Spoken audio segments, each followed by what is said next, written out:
Hey, what's going on, guys? How y'all doing today? Listen, nobody cares. Sit down. We have things to talk about. Jay-Z got the internet active.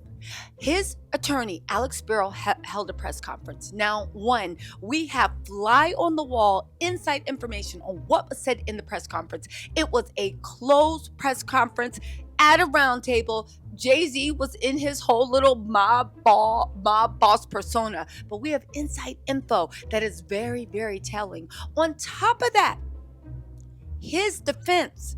Well, as you guys know, he hit Diddy with the Mariah Carey defense. I don't know him. People were shocked and stunned. Many people all over the internet are pulling up receipts that what JC is saying cannot be true. Or can it? I have inside information on that too. On top of that, we need to actually talk about the mystery that Alex Sparrow put in front of us. In the press conference, before we get into Jay-Z and Puff's maybe friendship, one-way friendship, damn, that's cold-blooded, and how it might actually backfire, right? Before we get into that, Alex Sparrow said one important thing at the closed press conference. He actually said that there were many demands letters sent out. Jay-Z said in his lawsuit that they all settled, but he didn't. And he said that he believes Busby is using this to enrich his own pockets, which I would argue, unless you're pro bono, every lawyer does, but that's not here or there. However, he also said that Diddy's real victims deserve justice. Diddy's real victims deserve justice. They are acknowledging that there are victims of Diddy, or they have reason to believe there are victims of Diddy. Okay, let's get into this, right? I just thought that was an interesting mystery to find out. Okay, if you know there's real victims, that means that you know something. You should be cooperating with the feds. But also, it seems like it's very, very interesting that you know the other people that for whatever reason thought that they were guilty enough or nervous enough that they settled. Y'all, let's get into this, right? First of all, Diddy being friends 4 years with, well, Diddy thinking he friends with Jay-Z, excuse me, Diddy thinking he friends with Jay-Z 4 years, and Jay-Z not giving an F about him. Now, we like to call this the Beanie Siegel play, if you will, the Memphis Bleak play, if you will, the Dame Dash play, if you will. Jay-Z is notorious for cutting ties with people when they no longer serve their use, okay? Now, Sleaze Minaj, or Sleaze Stan on Twitter, said, Jay-Z's lawyer Alex Sparrow, in a frantic move to separate his client from his longtime friend Diddy, lies and states that there was no friendship or long-time bond here. Just because they know each other, that doesn't mean anything. And again, this is an interesting take because how can one disprove it? Like, the definition of a friend is very subjective, and that line is even more blurred when you're in the music industry. I do also want to say that there's so much that people have pulled up. There was a 2002 Christmas post where Diddy posted the most epic Instagram ever, okay? The Instagram literally, he captioned it, "The Family." That was at a congratulations dinner for Mary J. Blige, a star of Hollywood Boulevard, and 2 Oscar nominations. You see the guy from Grey's Anatomy, Jesse Williams, you see Mary J. Blige, you see Nas, you see Diddy, it looks like Cassie, Pharrell, you see DJ Khaled, and you see Jay-Z and Beyonce. On top of that, there's been numerous articles written by Us Weekly and others. Jay-Z and Diddy's friendship history, legal troubles, and rivalry, right? There's pictures of them hugging. Do you embrace your work peers like that? Right? But hold on, I'm going somewhere because I think that Alex Sparrow brings up a point that a lot of us are overlooking.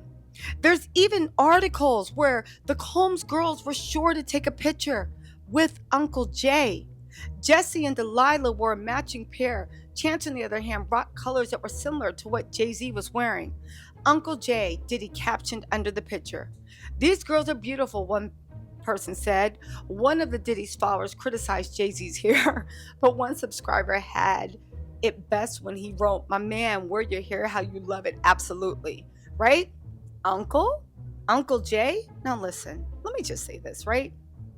I think everybody, and not everybody, but I think everybody is missing the point. Because hear me out. And this goes to the heart of what celebrity culture is, and the heart about the way you can't be fooled by celebrity culture. I know a lot of people are always like, "Tisa, how dare you? They're this, they're that." And I'm like, how are you windmilling on people you don't know? Think about it. Diddy and Jay-Z, because here's the thing, if they were more than friends, Diddy's going to drop some receipts, right? Because at the end of the day, it was the associate at the freak off, but Alex Sparrow says he wasn't. So, until Diddy says differently, what do we know? But hear me out. You're in an industry for over 20 years. You have had numerous photo ops, photo shoots, hugging, laughing, cheesing for the cameras. Your wives and girlfriends at the time, cheesing, hugged up. It looked like true happiness. It looked like black excellence. All these photo shoots.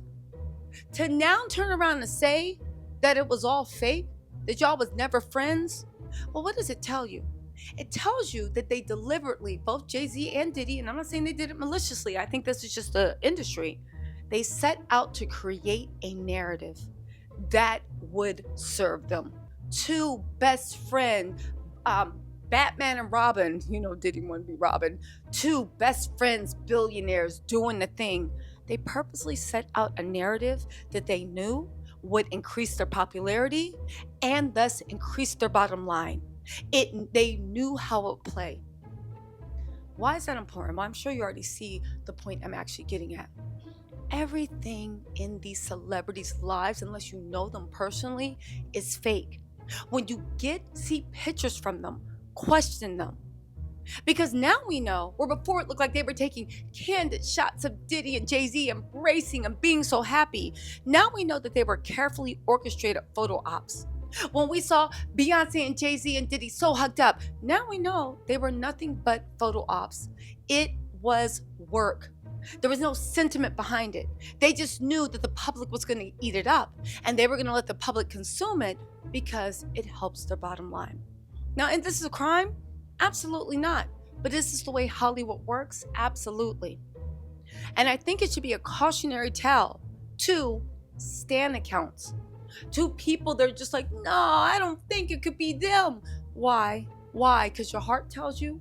Or is it because all of the staged photo ops, all of the fake smiles, all this fake hugs were basically, according to Jay-Z, and this isn't just for Jay-Z, this is for any celebrity. They don't even, that when the cameras stop rolling, they walk away like they're on the movie set. It's not just Jay-Z. We need to realize that this whole culture of celebrity, from the Instagram posts to the off-site pictures to the leave me alone, the paparazzi are outside my window, all of that is staged. All of that has a point. And once you know how fake it is, when they come to you and they say, no, but you know me, the answer is, I don't know you. I need to treat you as a stranger. And if I heard a stranger accused of these things, what would I think? I think that, and again, I'm not focusing on Jay-Z, I'm focusing on celebrity culture and the way they really have duped us. But the fact that the public is just waking up to the fact that they got taken advantage of and basically lied to for the last 20 years because they wanted us to think that they were the best of buddies. Again, if he doesn't know him, that's great. I'm not pushing the issue, but it does show how cunning, how manipulative, and how conniving the culture of celebrity is when it comes to dealing with the public. That's all I'm saying. But in the meantime, let's get into the key things that Busby actually said. First of all, key takeaways. We want to thank Lauren LaRosa. That's Brown Girl Grinding on Twitter. She was a part of the roundtable of reporters at Rock Nation today who were addressed by Jay-Z's attorney. Biggest takeaways. She would not be surprised if a defamation suit by Jay-Z team follows if and when the sexual assault suit is dismissed. Alex Sparrow said the issue with the lawyer taking advantage of the situation is going to be dealt with. Stay tuned. I find it odd that Alex Sparrow doesn't want to say out loud that she's autistic. He just wants to say Tony took advantage of her because he knows that there's a different level that you have to deal with autistic clients, but whatever. Jay-Z is fighting to clear his own innocence, and that's it. There was a clear separation made between Jay and Diddy when asked in the meeting about Jay-Z not mentioning Diddy in any statements. Alex Sparrow also says he's spoken to other celebs who can back up Jay's innocent if needed, but his attorney made it clear they don't plan to have to call in the troops. Listen, Alex Sparrow said you can't corroborate what didn't happen. That's not true. You can 100% corroborate what didn't happen. It's called an alibi. I will corroborate that I saw you. Like, you can corroborate 100% what didn't happen or what couldn't happen. She said, I asked Alex Sparrow if they've been in contact with the team of the female celebrity who allegedly sat in a room and watched the accuser get raped. He responded saying, we've spoken to many celebs who all say this never happened. Listen, he says also Jay-Z only attended events in commercial spaces following the VMAs. Let's see. He also said they have absolutely nothing to do with any private investigators who have shown up anywhere. When asked by a reporter about private investigators who reportedly showed up where during the attack and during the back and forth of this case filed by attorney Busby against Jay-Z. Okay, so if they didn't, did he? Listen. He says that he knows other celebs received letters. The letter had no specific number demand. So where's the extortion? People like this, referring to Busby, don't send demand letters out not to get money. That's all they want. This is not for truth or justice, okay? The request, the ask in the demand letter was to sit down and resolve this matter, and we all know what that means. Okay, I still think they're putting 20 on 10 with that. Also, what else did she actually say about that? Listen, Alex is saying that Jay-Z don't know Diddy anymore. Now, what I want to know is Diddy going to answer back? Because I'm waiting for those pics to drop. Again, pics dropped on Meek Mills. Let's see if they can actually drop on Jay. But again, how do you disprove that? If Jay says they weren't friends, they weren't friends. And that's the end of it. And he's separating himself from that. Nobody can prove that they were friends. We just have 20 years of photo archives where they are being fake, phony, manipulative, and crafting a narrative to increase and put money in their own pockets. All this lets us know is what any thinking person should have known. You can't trust the culture of celeb. They are liars. They are actors. And at the end of the day, as much as they say Tony Busby wants money, people on Instagram, TikTok, YouTube want money, clicks and views. Baby, celebs are the original influencers, and they do everything for a check or to increase their potential to get a check.